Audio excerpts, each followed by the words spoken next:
All right, now we're recording. Welcome, everybody. Good day, good afternoon, good evening, good morning, wherever in the world you are. This is the Culture Mastery webinar on doing business with the United States. My name is Christian Höferle, founder and owner of the Culture Mastery. And we are looking at the United States today from, yes, a cultural perspective and also through the lens of latest developments. Do they really put our perception of the United States in a different light, or potentially has it been like this for a long time and we simply didn't really pay too much attention to that in the past? This is the second version of this webinar. We did a German language version earlier today that is also recorded. If you missed that one, or if you have interest in this webinar being presented in German to a German-speaking audience, do let me know via email. Later on, you'll get my contact information. I'd be happy to share the recording of that session with you as well. So what we're going to do here today is we're going to spend about 50 minutes. So I'll have you out of here before the top of the hour, depending on how many questions there will be from the audience. We might go a little longer. I will make sure to present all the information I have for you before the allotted time.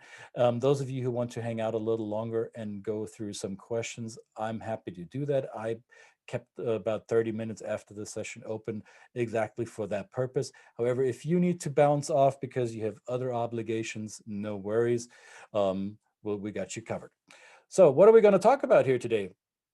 We will identify the main cultural values of the United States, and we will talk about how these values impact everything we do as humans, how we work with each other, how we communicate, how we talk, how we build a relationship, how we lead or inspire, or how we manage work. How do we organize work life with the US culture? And you'll develop an understanding of how these cultural dynamics affect all our business practices, how we show up. And I'm going to move myself over here so you can read the bottom bullet point. We're going to discover some tools and strategies that will help us improve our performance in regards to working with people in the US or with people from the US. And if you do have questions, I would encourage you to put them either in the chat box, which you already discovered. There is also right underneath here, you should see a Q&A button. You can put your questions in here as well. So before we get started with a deep dive, I want to remind all of you that when we look at other cultures, when we look at the world, we rarely have a completely objective perspective on how the world operates. We see the world through our own eyes and not necessarily the way that the world is. So let's keep in mind when dealing with Americans or with any other culture, or with, doesn't have to be a passport culture, could be another culture within your country. As we work with people who are different from us, let's keep in mind that we see the world through our lenses and not necessarily through their lenses, and objectivity across cultures is a challenging piece of work. So I'm curious. I want to find out, you're here today for a reason. I want to hear from you. Are you working presently with people from the United States? Have you been doing that in the past? How did that work? How comfortable are you, or were you when working with people from the United States? And what are some of the biggest challenges you have right now? Maybe what is it that is your immediate takeaway that you want from this session? Type it in the chat box. Let us know. Let each other know. Maybe there is crowd wisdom. I suspect there's crowd wisdom here.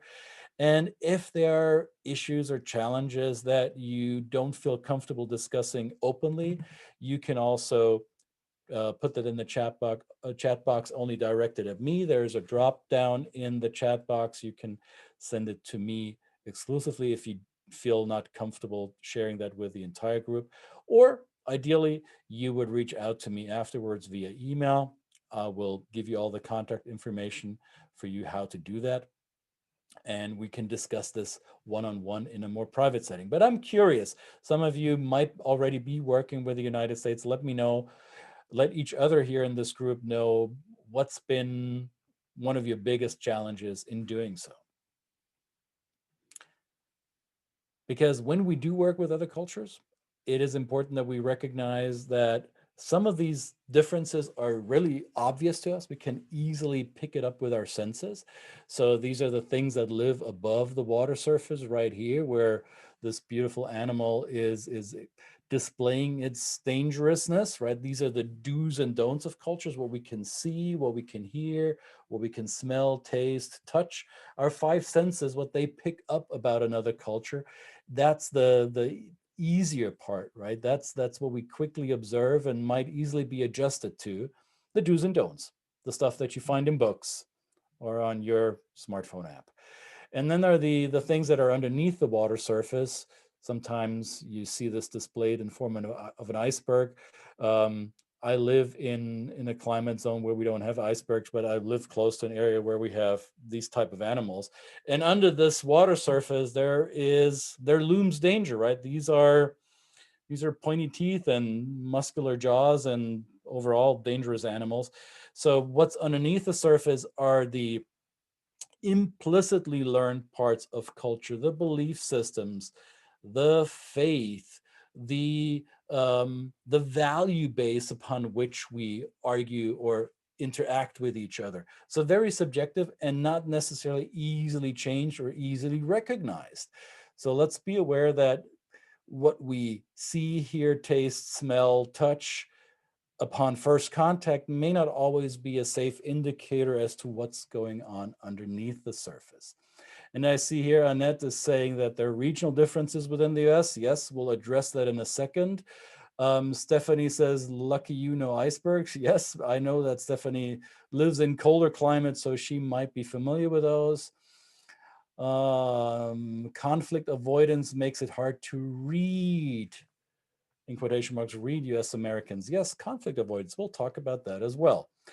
Brent from, I believe, Toronto, right? Brent Edwards says, has worked with the US market his entire career.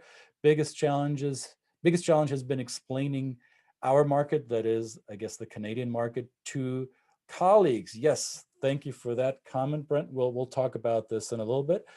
And I see a question in the Q&A box from Christian Torres.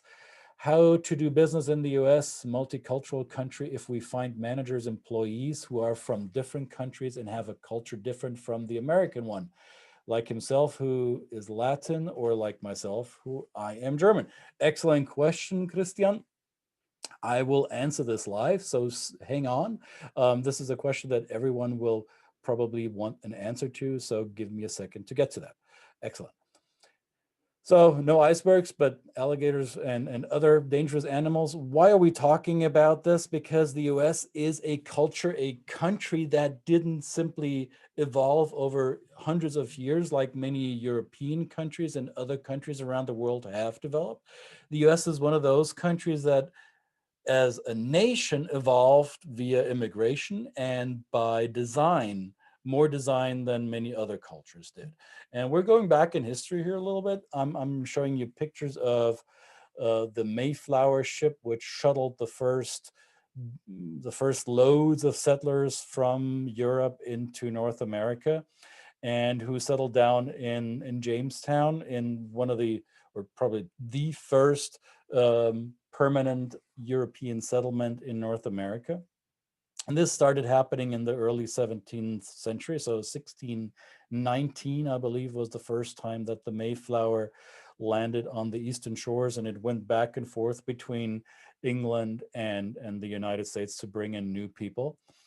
And when I said at the outset of this webinar, a country, the US, a country full of contradictions and idiosyncrasies, some of these conflicts, some of these multicultural aspects can be seen when at the beginning of this country. When the Mayflower came, it was not one homogeneous group who came over. And therefore, the US today is not a homogeneous culture, far from it. And this dichotomy begins in the early 17th century. On this ship were religious settlers, zealots, some would say, people who left Europe because they felt that their religion was not, or that Europe or the European countries didn't allow them to practice the religion they wanted to. However, it was also packed with people who saw big opportunity in the New World So there were two different camps already on that ship. There were people who on the ship started discussing and arguing, how will our lives be like when we get there? How will we organize ourselves? And it's documented on that ship. They had to come to an agreement in light of their different approaches. So these differences have been there in the United States from the very get-go. So this is nothing new to the US culture. Homogeneity is a narrative that is a little bit misleading. US culture is hyper diverse, and not recognizing this as we are doing business with the United States is going to hurt our success rate. So it starts out in the 1600s. The settlers continue to establish themselves in North America. The 13 founding colonies are what create the United States. You look at the US flag today with its 50 stars and 13 stripes, the 13 stripes, red and white, symbolizing those 13 founding colonies. And from that, the European settlement moved westward to capture more landmass and to develop more land for the incoming immigrants, thereby taking away land from the indigenous people of the continent. So there you have another discord or another difference or another non-unity happening in North America. You have those people that have been here for tens of thousands of years, and then you have the newcomers from Europe who see themselves as different, as something special, as coming to these shores with a purpose, and as we said earlier, different purposes. So different cultural nuances from the very get-go. And as the country establishes itself in 1776, Declaration of Independence, 1789, Bill of Rights. So by the year 1800, even before the year 1800, the country of the United States is established as a republic, as a democratic institution, far ahead of many other national systems and constructs around the world. Maybe let's compare maybe with France at the same time, but many other European powers still in very autocratic, monarchical, or otherwise undemocratic political structures. So the US, this newborn country, sees itself at the forefront of human progress. However, despite all that progress, there was a little bit of a, let's say, a birth defect in that country. So the Constitution of the United States claims that we, the people, believe these rights to be inalienable, and I think it's mentioned something like God-given rights. And one of those rights that the Declaration of Independence and the US Constitution claims for their people is that every human is the same, that all people are created the same in the eye of the Creator, which kind of sort of didn't really align with the concept of slavery. So if you have people from other parts of the world that you bring in and you force them with violence, with oppression, with the threat of death or starvation, you bring them in and tell them to work for you, that means they're not the same, that they don't have the same right. So this is a concept that has been going on for 400 years. So in the early 1600s, the settlers also bring in free labor from abroad. How convenient. However, that doesn't really, as I said, gel well with the concept of everybody is the same, where all humans are created equal. And in the mid 1800s, this culminated in a conflict within that country. You see here, it's a civil war. You see the yellow-orange parts of the United States. You see the greenish parts of the United States. These were the two different camps in the United States who had different ideas about this. Mind you, the southern parts of the United States back then was mainly agricultural. So the economy was based on big-scale farming, which was very labor intense, and therefore slaves were part of the economic equation. So if you take away my slaves, how am I going to make money? I need to pay people. That's going to cut into my profit. So as a Southern landowner, as a slave owner, I didn't like that very much.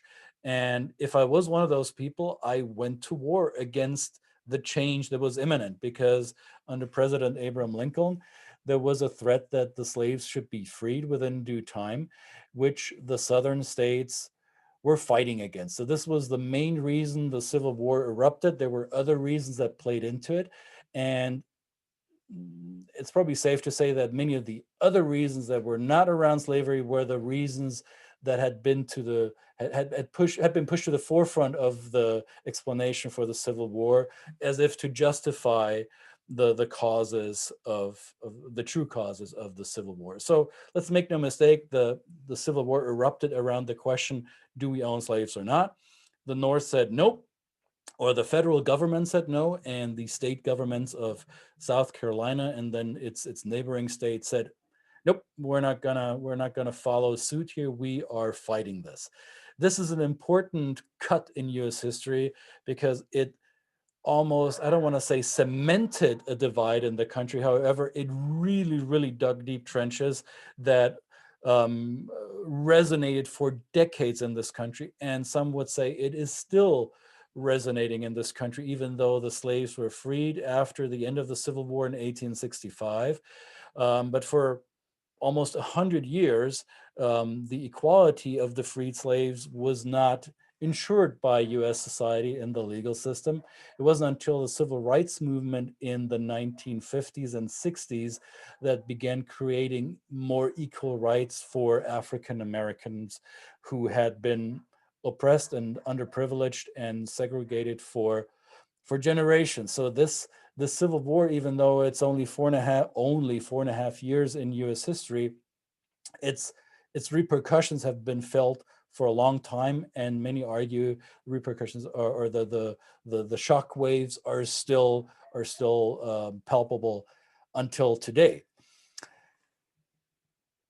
Now, as we compare cultures with each other, I said earlier, let's be careful how much emphasis we put on passport culture. However, that's a starting point. We need to start somewhere. So as we compare cultures, we use tools to do that. One of them is the GlobeSmart profile, of which we are quite fond of. You see here a comparison of US culture in that GlobeSmart profile with some other cultures around the world. I try to pick one from every continent. I hope I succeeded. And you see that the cultural comparison happens along 5 dimensions or 5 measurement units. The top one, independent versus interdependent, shows us is a culture more individualistic or more group oriented. And you see the US is here quite far over to the individualistic side. Then let's look at African, South American, South Asian cultures gravitate more to the group orientation, collectivist side. Second dimension is how much hierarchy do we have in our society? Is it more egalitarian or is it more hierarchical? Are we more comfortable with risk, or do we strive for more certainty? So how much uncertainty avoidance is there? That's a third dimension. How do we communicate more directly or indirectly? And finally, when working together, what's at the forefront of our actions, the completion of the task or the establishment and maintenance of good working relationships with each other, with a team, or with our customers, clients, suppliers. So task or relationship. So these are the 5 main measurement instruments in GlobeSmart profile.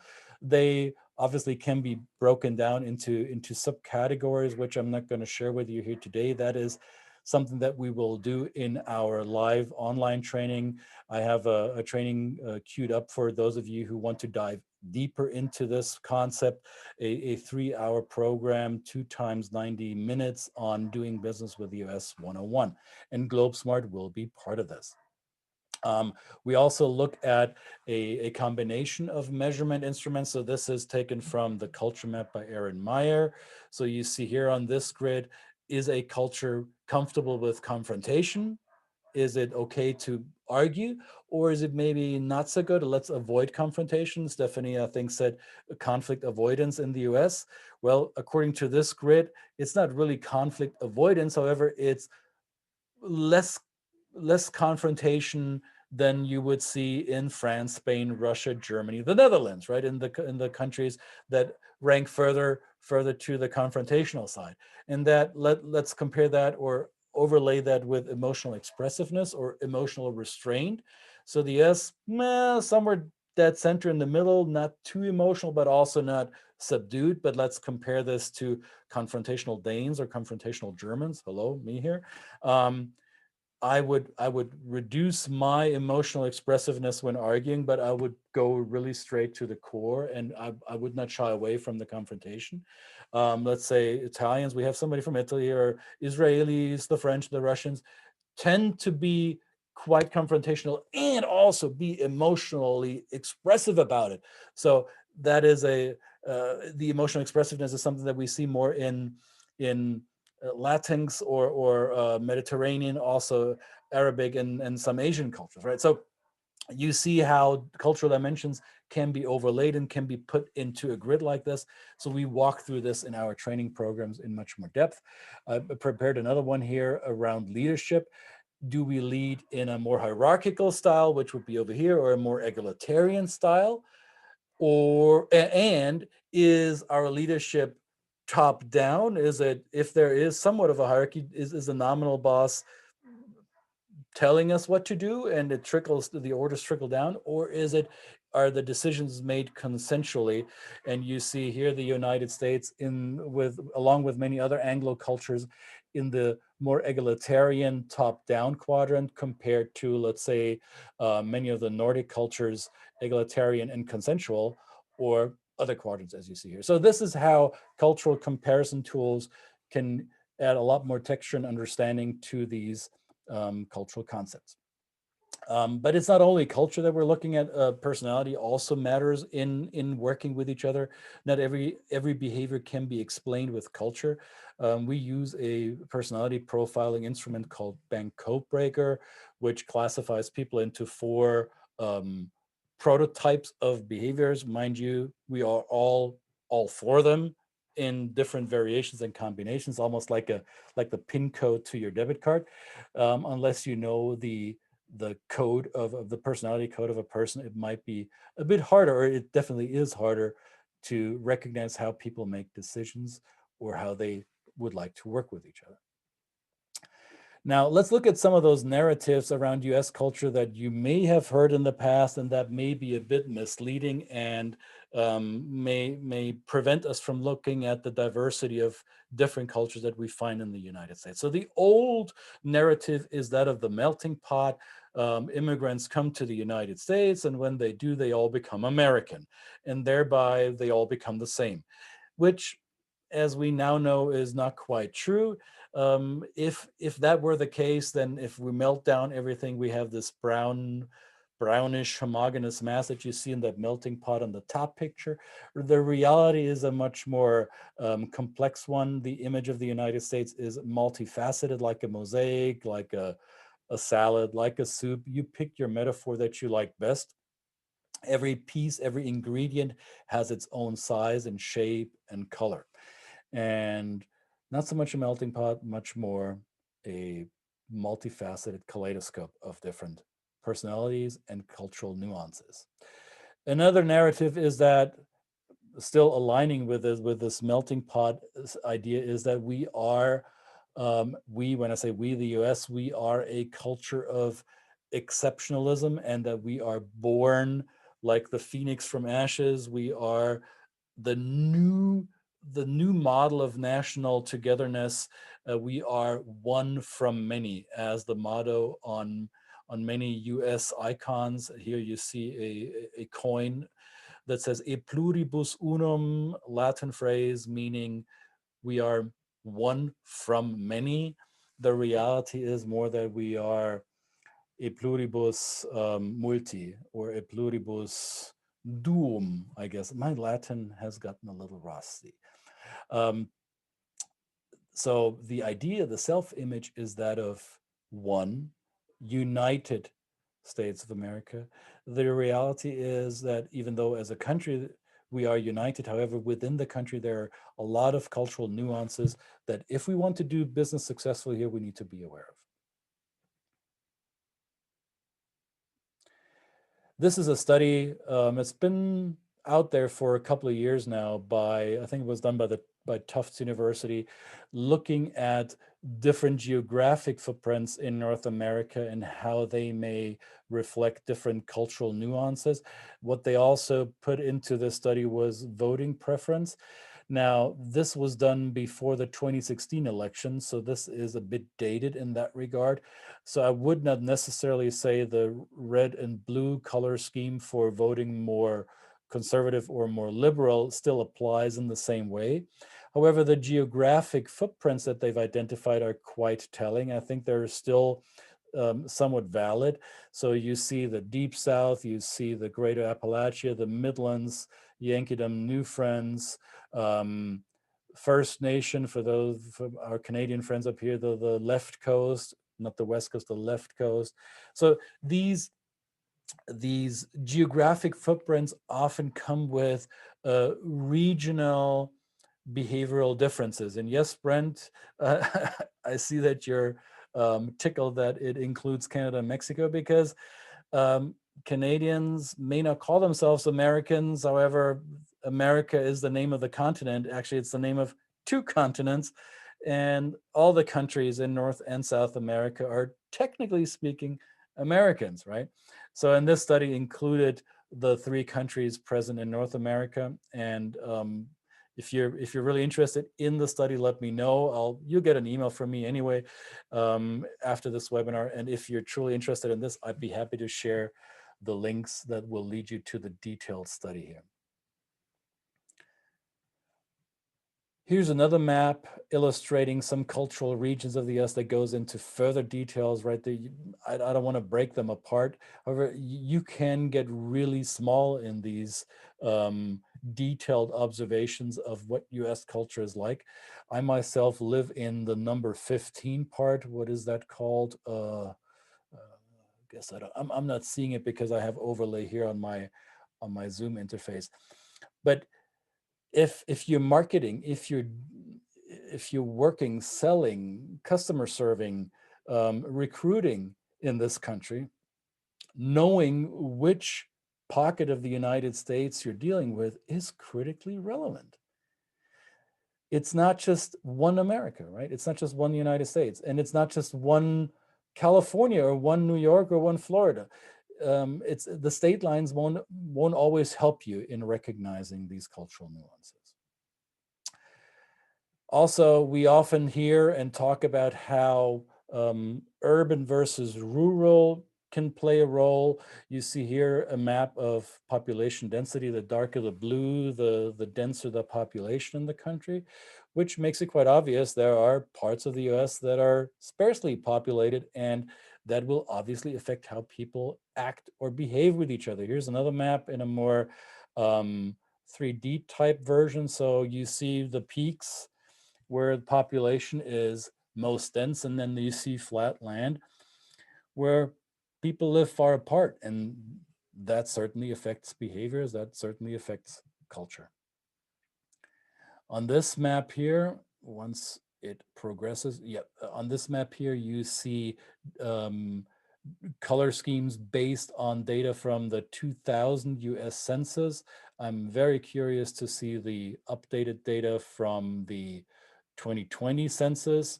So let's see if that will give us new insights. What you see here is what people answered 20 years ago on where did my ancestors come from.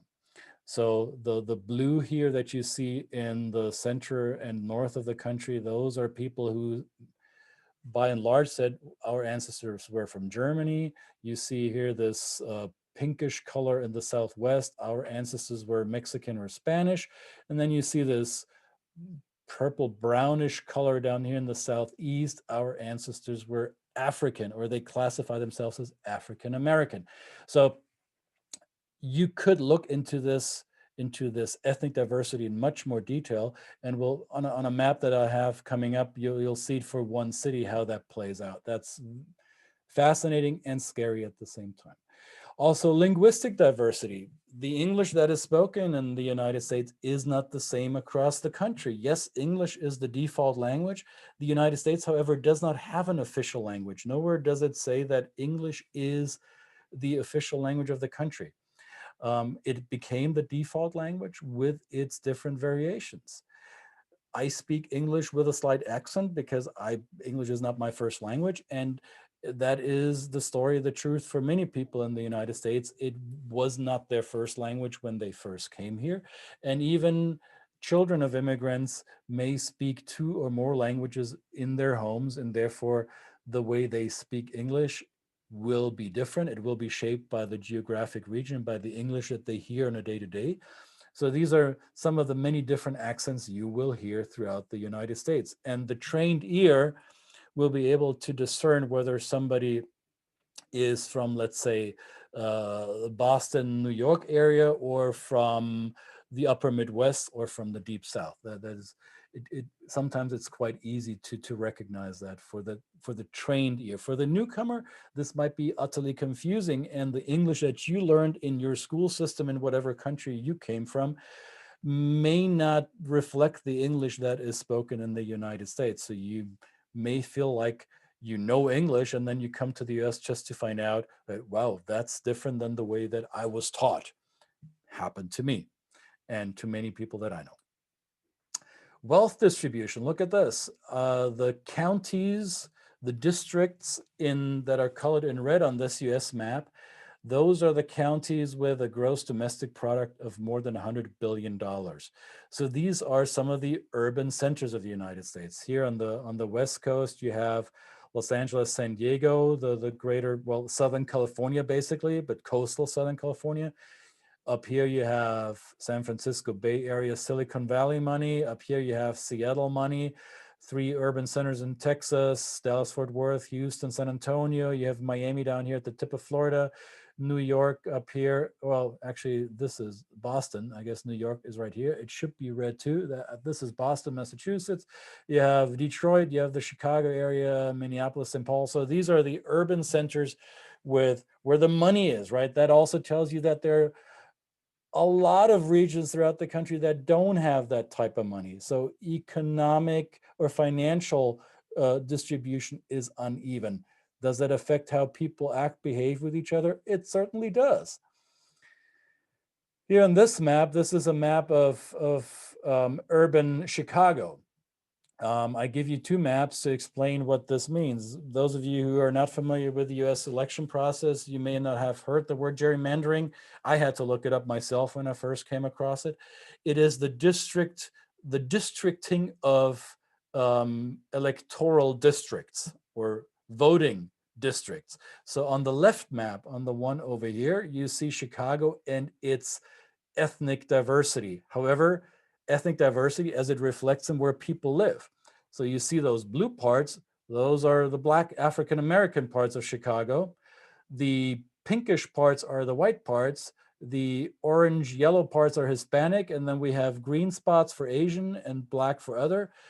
Yes, a diverse city, and yet people choose to live with each other rather than really interspersed and mixed. Will explain some of the behavioral camps that you will find in the United States. And here on the right map, you see the same map of the city. See, I'm circling here. This is Chicago O'Hare Airport. It's already over here as well. This reddish color overlaid of the street map, that is one congressional district. This is how the political system has defined for itself which district gets to vote for a representative. And often the political parties, the 2 camps, again, dichotomy, Republicans and Democrats, they have fought over, and they're continuing to fight over, how do we draw the lines of these districts? And sometimes they choose to get their voters based on the demographics of a certain city. They look at the map to the left and recognize, okay, my voters, the Latino vote lives in these pockets, so I want that district to be drawn that way. Is this a fair and democratic process? I'll let you decide this, but this is something that you want to keep in mind. The US democracy, the US republic, works along its own rules. They don't always align with the democratic principles of the countries that you might be from. Now let's look at some of the commonalities. What does US culture have in common across the board? There's this self-reliance, self-determination idea. I can so I will. I have the opportunity. My ancestors, myself, we came to this country because we believe in the power of self-actualization. I trust myself. I can do this. A can-do spirit. That is something you will find across the board. You will also find this trend of individualism. Even though people come from cultures to the United States that are fairly group-oriented, they typically come to the US because they value the idea that they can do it themselves. They can live their lives the way they want to, and maybe pay a little less respect or deference to the group. That is not to say you will find collectivist pockets in US culture. The Latino and the Asian culture and parts of the African American culture tend to be a lot more group oriented than individualistic. However, the overall trend is much more individualism than you will find in many other cultures around the world. A famous or well-known old-timey phrase in American English will reflect that: the squeaky wheel gets the grease. The wheel on the cart that makes a squeaking sound is the one that we will apply grease or oil or lubricant to.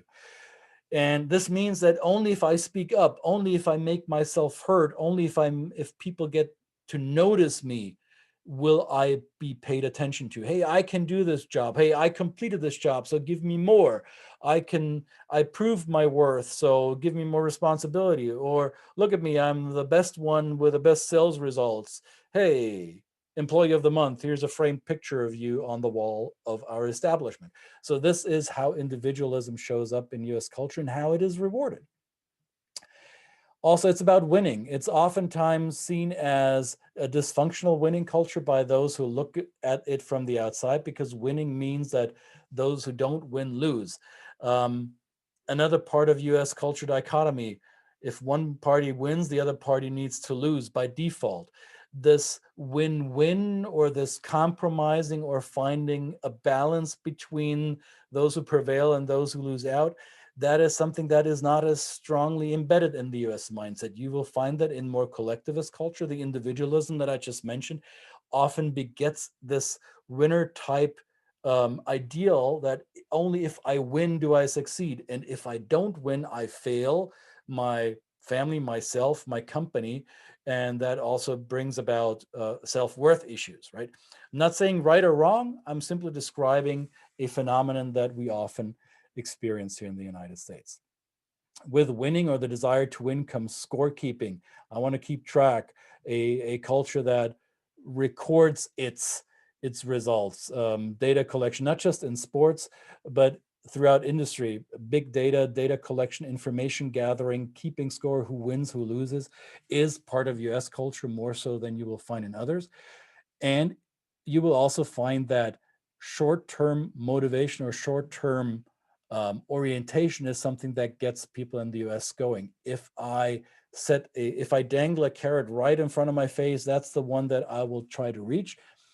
Long-term planning, long-term orientation is something that doesn't always work well with your US counterparts. So you want to keep that in mind. Even though you may have long-term ambitions, break them down into short-term increments in order to keep people engaged and working toward the same goal.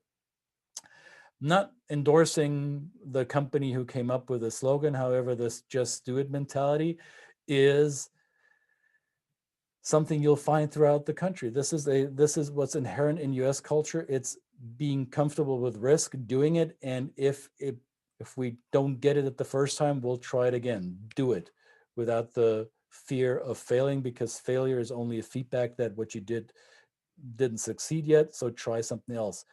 It's more feedback than it's failure. Looking at the opportunity, looking at a better tomorrow. Is this glass half full or is it empty? You decide. The marketer will tell you, the American marketer will tell you, put some ice cubes in it and it will be full.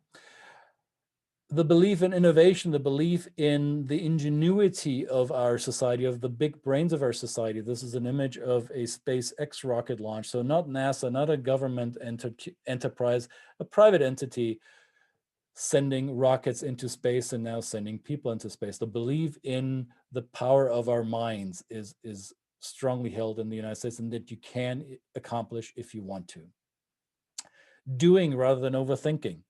Many European, many Asian cultures value deep thought and value deep analysis before we go into unprecedented territory. If we take actions that may lead us down an unsecure path, the doer leaves their pedestal and begins doing, and maybe, I'm not saying they don't think at all, they think while they do, perhaps, right? And this is something that thinking cultures that are not as quick to jump to action may struggle with. Now, all in all, this means that the US culture, even though it's so diverse and maybe different from the culture that you're from, is not right or wrong. It is different. And it's your choice whether you want to engage with that difference and be more behaviorally flexible in doing so and be successful, or you can continue going about your business the way you've always done it, and you will have mixed results at best. Again, your choice. What we will do together, if you want to dive deeper into this, is a 2 times 90 minutes, so 3-hour total live training doing business with the United States, live online, happening here soon. What's in it for you? The link is in the chat. Well, it's not in the chat, Christian. You give us a slide and you tell us this, and then it's not in the chat. Well, here it is now in the chat box. You can see the link to this training. You can order it right there. What do you get? 2 times 90 minutes. Session 1 focuses on people and human interaction that may include outside of work. Session 2 focuses more on work-related relationships and culture. And it will include your Globe Smart profile, so you will have access to this powerful cultural comparison tool. It will also include your bank code breaker, the personality profile that I mentioned earlier. So both of these assessments are included in that training. At that price point, $127 per seat, that's a steal. So you're getting 2 assessments built into that price. I think that's a very competitive offer. That will happen at a date. We haven't set a date. That depends on how people sign up. And now the holidays, I will keep in a dialogue with you to schedule it in a way that is most conducive or is best conducive to all of you. So we will have a collectivist approach at finding the best dates. My goal is to do this before the end of the year. There will be another session happening, at least one happening in the first quarter of 2021. But we're filling the seats for the sessions that are happening in most likely mid-December. So if you're on the fence about this, let's look at the first and second week of December, definitely before the Christmas holiday, but 2 times 90 minutes at $127, great value. So I am at the end of the slide deck, which is actually 45 minutes the way I had intended to.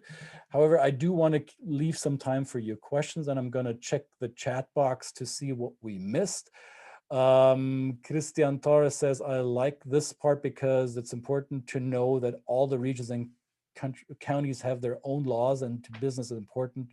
Yes, thank you, Christian. That is important, knowing the regional differences. Any other question? Oh, here, Christina from Italy says, my American relations feel Italian American and very interested in their heritage. Yes, that is true. A lot of people in the United States are aware of their ancestry, and sometimes that is something how they build identity. That is something how they create who they, or that becomes their persona, their public persona. People in the United States who know me know that I'm of German origin. So sometimes I flaunt my Germanness. My Swedish friends flaunt their Swedishness. My Nigerian friends talk Igbo to me.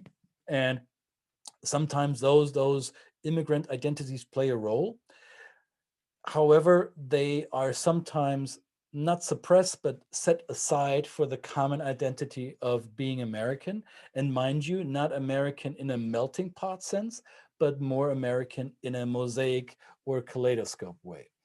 Marco from Belgium says, did you get my email? I did get your email, Marco. Yes, and we will talk about this offline. Any other questions related to our topic here today, doing business in the US, or questions around the live training, the 3-hour training that you see right here? Well, if my camera work properly, let me know. Put it either in the Q&A box or in the chat box. Brent is asking, can you speak to the, hang on, I did this. Can you speak to the legalistic aspects of US culture with the bias towards innovation and risk taking? That is a terrific question, Brent, and I'm not sure if I have enough time to address all of this. Legalistic aspects in the US are important to understand mainly from a outside of North America perspective, because the legal system in the US is one that is built around case law.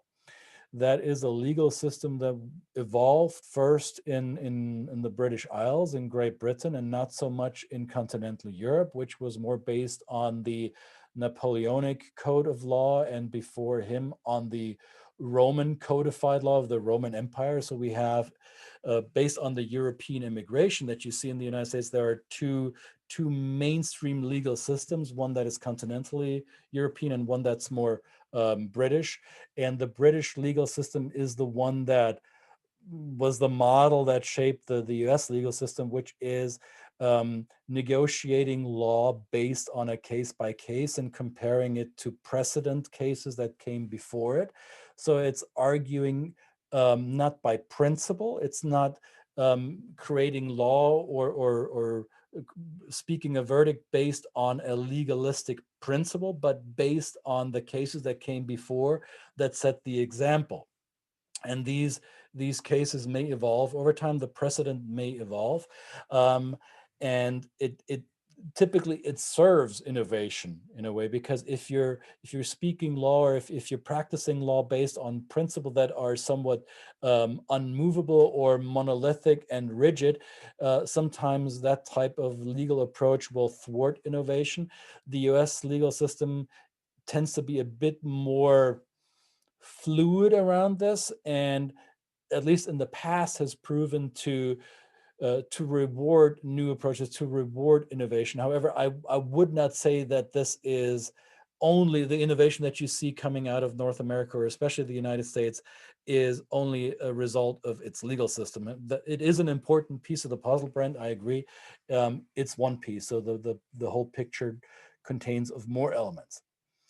So those of you who need to pop off, I already see some of you have left. I understand completely, because we were at the end of the allotted time. If you have any more questions, please feel free to put them in the chat box or email me.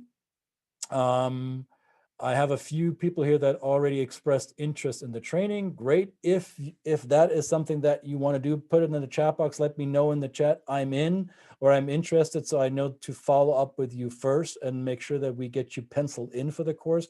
We have limited seats for this training, so I want to make sure that I honor your request first. I will cut it off at 25 people for this training, because otherwise it wouldn't make sense. So put it in the chat box, let me know you're in, and I will follow up with you directly one-on-one. You will receive an email with a recording. And if you have any other questions, feel free to respond to that email.